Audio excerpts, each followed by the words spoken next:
I'm Dawn Sider. I'm a digital media arts teacher here in the County of San Diego, and today we're going to be discussing concept modeling and prototype.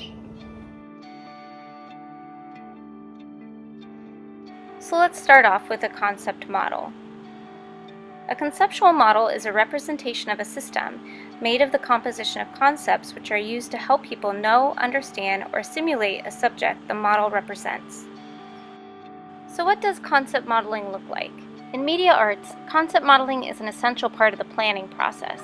In order to create a concept model, it's necessary to have a goal in mind. The concept model is like a roadmap, which organizes the process of completing a project. Concept modeling could include drawing or sketching, scripts, flowcharts, mind maps, or storyboards. Next, let's move on to prototyping.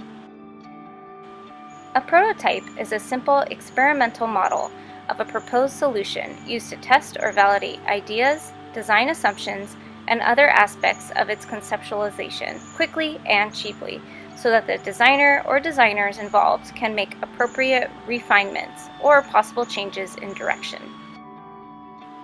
Prototypes can take many forms, and just about the only thing in common the various forms have is that they are all tangible forms of your ideas. They don't have to be primitive versions of an end product either, far from it. Some examples include simple sketches or storyboards used to illustrate a proposed experimental solution, rough paper prototypes, or even role-playing. Prototypes do not need to be the full product. You can prototype a part of the project to test that specific part. I know these two terms are pretty similar, so here's some more information about the differences between the two. The concept model is an understanding retained in the mind from experience, reasoning, and/or imagination, a generalization or abstraction of a particular set of instances or occurrences. On the other hand, the prototype is an original object or form which is the basis for other objects, forms, or its models and generalizations. So in a nutshell, concept modeling is much like a roadmap where students are really mapping out their ideas and their concepts that will help them reach their desired goal.